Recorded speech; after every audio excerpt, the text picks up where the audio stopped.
ఈ పక్షి దర్శనం గురించి మనం మాట్లాడుకున్నాం. సరిగ్గా అదే సమయానికి పక్షి రావడం, ఆ గరుడ దర్శనం చేసుకుంటే ఏం జరుగుతుంది, ఏం చెప్తారు?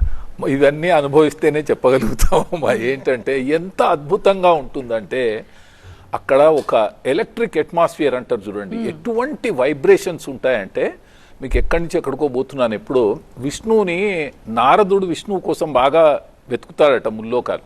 ఎక్కడా కనబడకపోక ఆఖరికి మళ్ళీ ఒక చోట విష్ణువు కనబడితే నేను ఎంత వెతికినా కనబడతలేవు స్వామి, నువ్వు ఎక్కడున్నావని.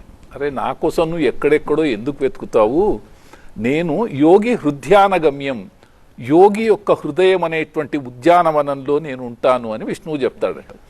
ఇప్పుడు అలాగే అయ్యప్ప స్వామి శబరిమలలో ఇన్ని కోట్ల గొంతుకలు ఆర్ద్రతతో భక్తితో ఆర్తితో తమ భక్తులన్నీ కూడగొట్టుకుని స్వామిని పలుకుతుంటే ఆ స్వామి అక్కడ వచ్చి మన కళ్ళ ముందు కనబడవలసిందే, ఆయన ఉండకుండా ఉండడు. ఈ గరుడు కనిపించడం అనేటువంటిది నిజంగా ఎంత అద్భుతమైనటువంటి దృశ్యం అంటే, కారణం ఏంటంటే ఈ దైవాన్ని నమ్మనటువంటి వాళ్ళకి దైవం ఉన్నాడా అని ప్రశ్నలు వేసే వాళ్ళకి అందరికీ ఇది ఒక నిదర్శనం.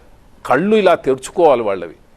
మేము ఎన్నిసార్లు చూసాం. అసలు నేనైతే నా అదృష్టం ఏంటంటే నేను పందళం నుంచి, మా గురువు పందళ రాజు, మాకు మాల వేసినటువంటి స్వామి పందళ రాజవంశానికి చెందిన రాజరాజ వర్మ అని, ఆయనతోని మేము పందళం నుంచి నడుచుకుంటూ ఈ తిరువాభరణాల వెంబడి రావడం జరిగింది అన్నట్టు. పందళంలో మొట్టమొదటిసారి అక్కడ ఒక ఆలయం ఉంటుంది ప్రత్యేకంగా, ఆలయంలో నుంచి తీసినప్పుడు వచ్చినటువంటి గరుడ పక్షి 3 రోజులు అలాగే ప్రయాణించంగా, అంటే మేము ఎక్కడెక్కడ ఆగామో ఆగిన ప్రతి చోట రాత్రి అది అలాగే ఉండి మళ్ళీ ఉదయం అలా తీసుకుని తల మీద తిరువాభరణాలు పెట్టుకున్న మరుక్షణం పైన కనబడుతూనే ఉంటుంది అన్నట్టు. అదొక్కటే పక్షి. మళ్ళా గరుడ పక్షులన్నీ ఒకే రకంగా ఉంటాయని అనుకుంటే అదొక భ్రమ.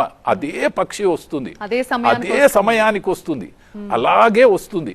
స్వామివారికి తిరువాభరణాలు వేసిన మరుక్షణం కనబడదు అంతే. దాన్ని ఏమంటారు ఇంకా, ఖచ్చితంగా అది దేవుడి లీల. అద్భుతం అండి.